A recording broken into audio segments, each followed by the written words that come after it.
J'ai été nommé interne des hôpitaux de Paris et j'ai commencé par faire de la médecine, de la gastro-entérologie pour être précis. Et puis en 1973, j'ai décidé de choisir de devenir psychiatre et j'ai donc commencé à travailler comme interne à Sainte-Anne.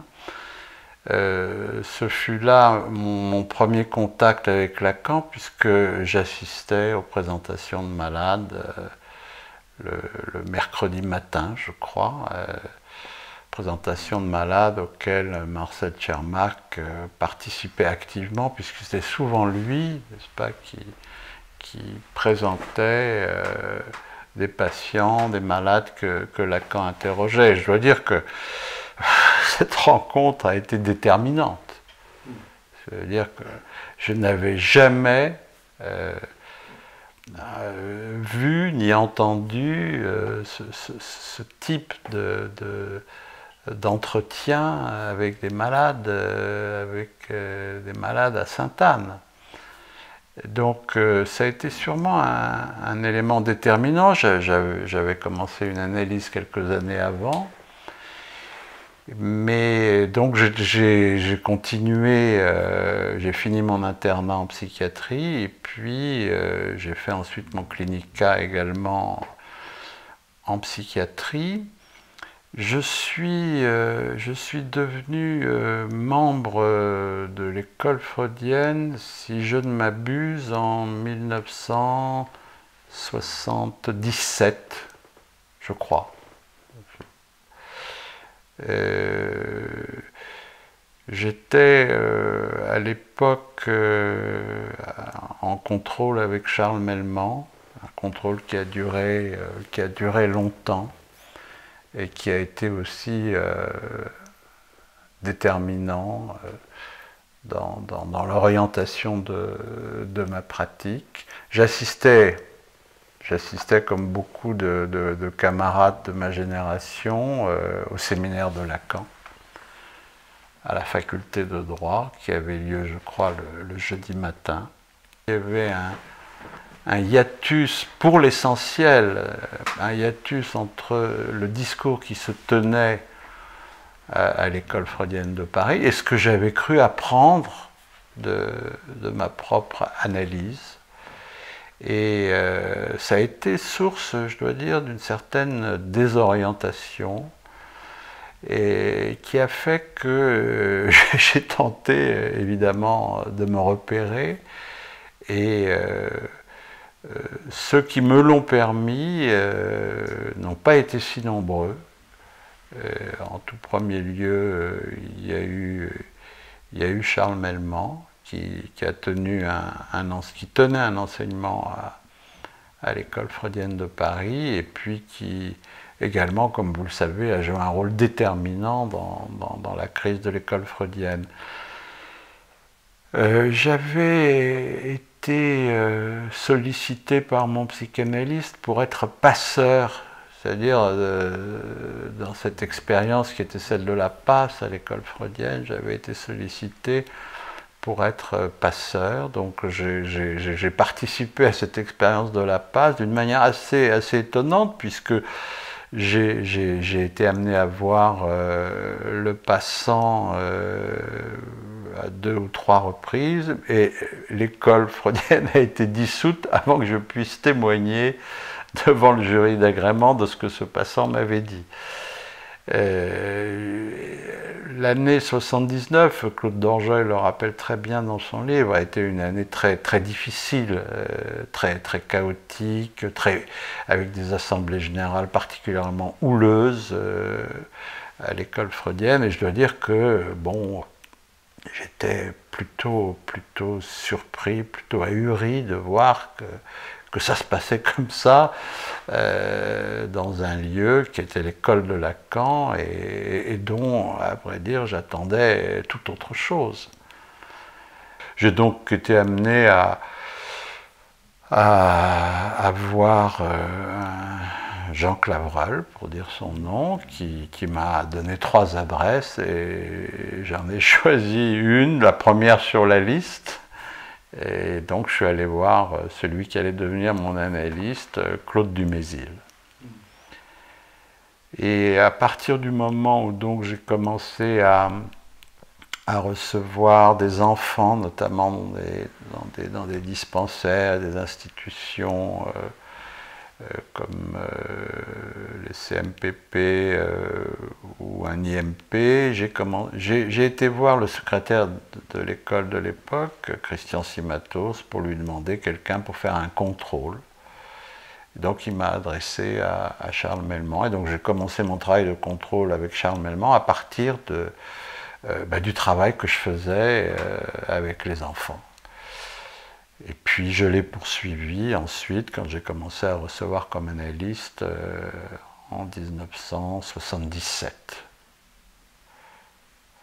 Mais le CERF, je pense quand vous lisez la lettre de fondation du CERF, on voit très bien que c'est un lieu de regroupement provisoire pour les élèves de Lacan et pour tous ceux qui ne souhaitaient pas suivre Jacques-Alain Miller et ce qu'il mettait en place à la suite de la cause freudienne avec l'école de la cause freudienne.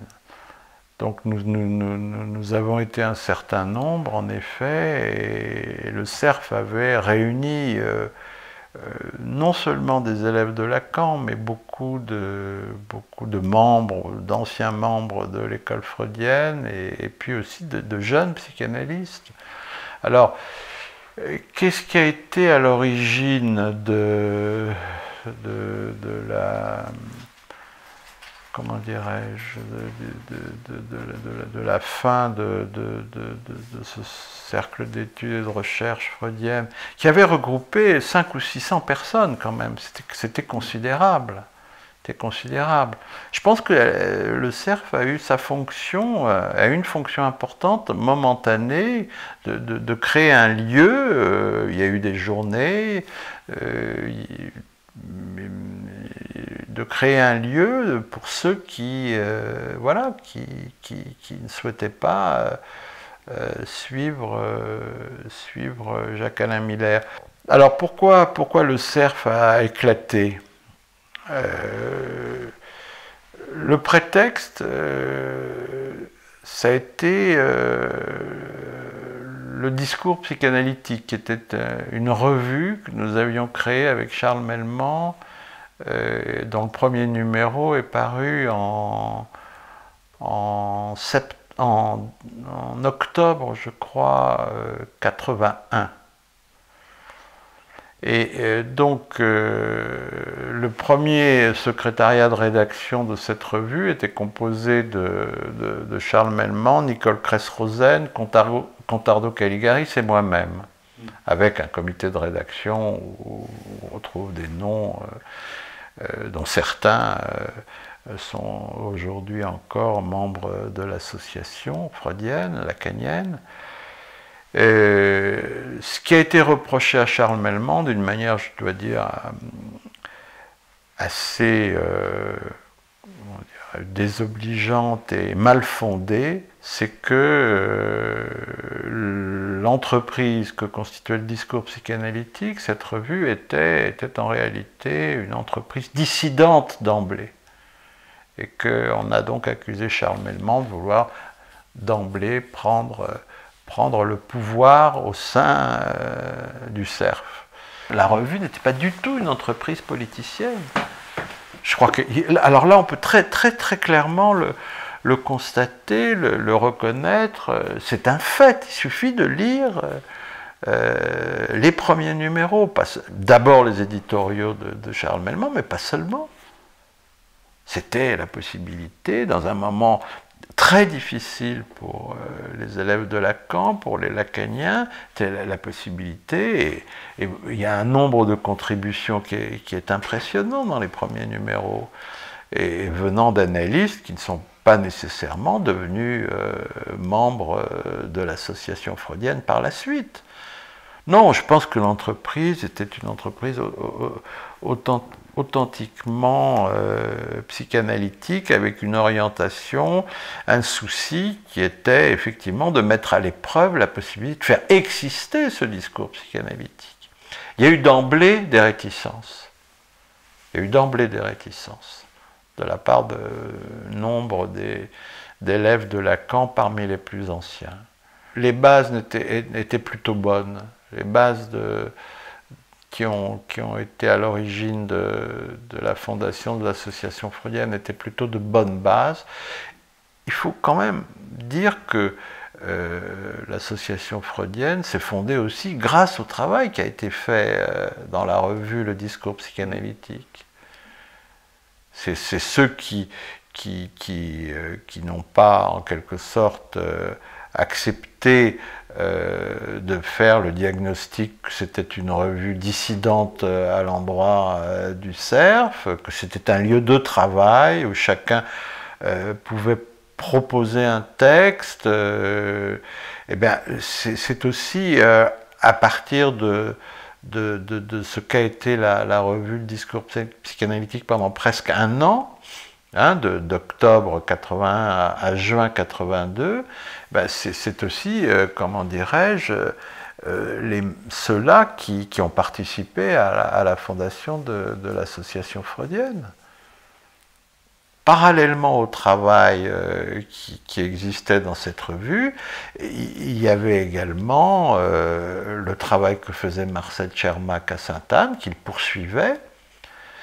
Et Marcel Tchermak a fait partie avec Claude Dorgeuil, Jean Bergès, Contardo Caligaris et Charles Melman du premier secrétariat de l'association freudienne, c'est-à-dire que c'était les 5 garants en quelque sorte de l'association freudienne, ce qui était différent du bureau, c'était un secrétariat permanent. Donc il y avait le travail que poursuivait aussi Claude Dorgeuil de son côté, et puis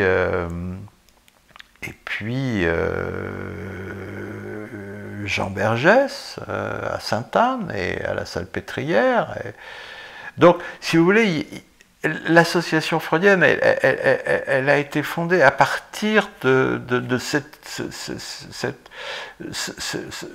travail qui a été partagé par ceux qui l'ont fondée.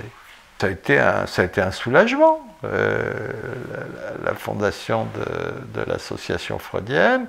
Ça correspondait aussi au moment où Charles Melman a commencé. Ça aussi, c'est un élément que j'ai oublié, mais je crois que c'est avant. Il faudrait vérifier ça. Mais en tout cas, c'est pratiquement contemporain.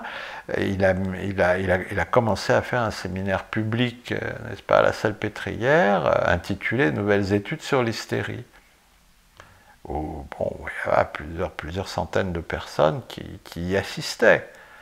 Donc tout ça a été pris si vous voulez, dans un mouvement où nous avions le sentiment que vraiment quelque chose était ce que je disais au départ, en accord avec ce qu'on pouvait attendre à la fois d'une cure et puis de ce qu'une cure permet lorsque celui qui la termine ou s'autorise comme analyste, allait permettre que quelque chose soit en adéquation de la psychanalyse en intention, disons, pour reprendre les termes de Lacan, et de la psychanalyse en extension. Donc ça a été véritablement, enfin pour moi en tout cas, et je pense que je ne suis pas le seul, ça a été un soulagement, et c'est avec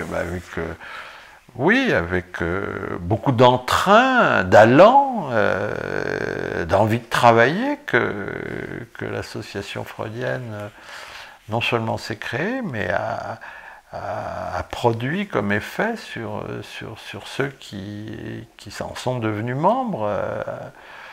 Il me semble, je peux me tromper, mais il me semble que si l'association freudienne, devenue Association lacanienne internationale aujourd'hui, existe à cette notoriété, cette réputation, c'est bien parce qu'elle est restée fidèle, je veux dire, à ce qui a permis sa fondation, c'est-à-dire une réunion d'analystes qui ne se connaissaient pas nécessairement avant la crise de 80-81. Il convient de noter, mais Melman le rappelle régulièrement, que dans le groupe des fondateurs de l'association, il n'y avait pas, loin de là, que ces analysants, parce que c'était un reproche qu'on lui faisait régulièrement.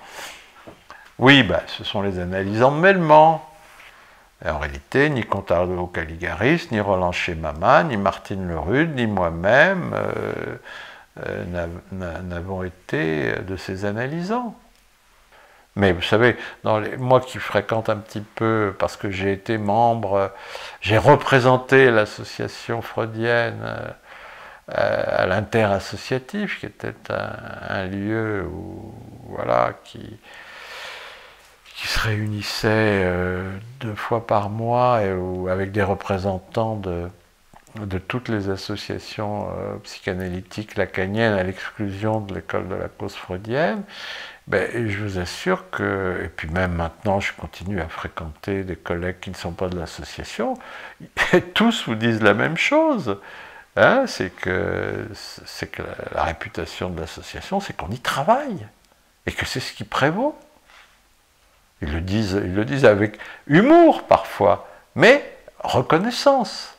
Il faut bien reconnaître que l'association a pris une toute autre dimension à partir de 2002-2003.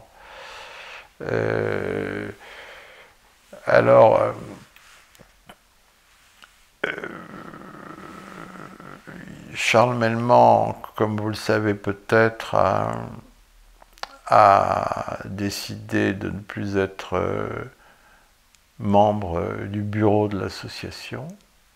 Ça a été un moment important. Je pense que c'était là après que la fin de ma présidence, peut-être en 2003-2004. Donc l'association a commencé à fonctionner autrement.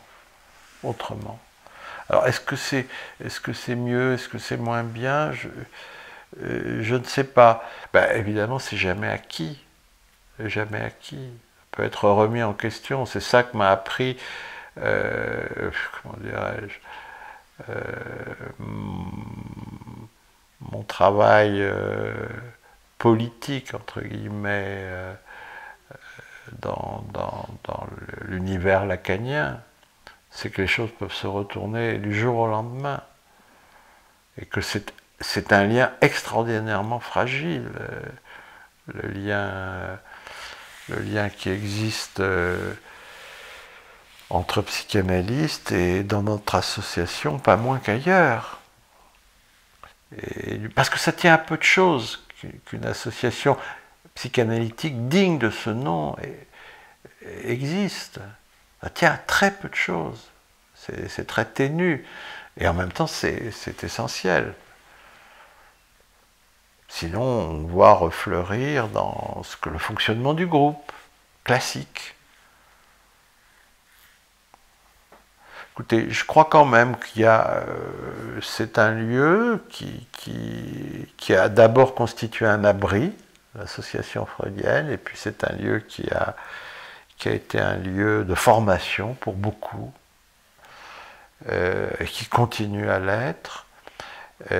C'est une maison qui mérite d'être préservée, en sachant que voilà, aucune maison n'est jamais à l'abri d'une tourmente. Et donc voilà, je pense quand même que 30 ans, puisqu'on l'évoquait, ou 32 ans de collaboration entre ceux qui ont été à l'origine de l'association et puis ceux qui sont venus après, eh bien je crois que ça laisse augurer qu'un avenir est possible, que quelque chose serait passé de ce qui peut véritablement constituer un fondement solide d'un lien social entre psychanalystes. Mais ça va dépendre aussi de vous, je veux dire, des plus jeunes qui êtes maintenant engagés et qui êtes amenés à prendre des responsabilités. Mais je crois que quelque chose s'est transmis, voilà. Je pense que au-delà de notre association, tout de même quelque chose de l'enseignement de Lacan s'est transmis à beaucoup de psychanalystes, et que la psychanalyse est vivante en France. Je la lie à son rôle à jouer, sûrement. Et puis vous savez, on parlait du discours psychanalytique, mais si ce discours existe dans la structure, il peut s'avérer qu'il se mette à fonctionner et à faire lien social, peut-être même au-delà des psychanalystes.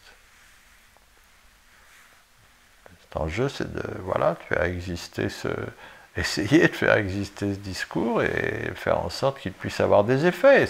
C'est le sens aussi de nombre d'initiatives qui ont été prises depuis des années à l'association, aussi bien au niveau des publications, de la création de l'école pratique des hautes études en psychopathologie, et bien d'autres initiatives qui sont des initiatives qui tentent d'aborder les problèmes de la cité et d'apporter l'éclairage avec plus ou moins, comment dirais-je, de réussite, plus ou moins de talent, mais d'apporter quand même un éclairage sur ces questions qui sont celles de notre époque, comme on dit, et du malaise grandissant que chacun repère.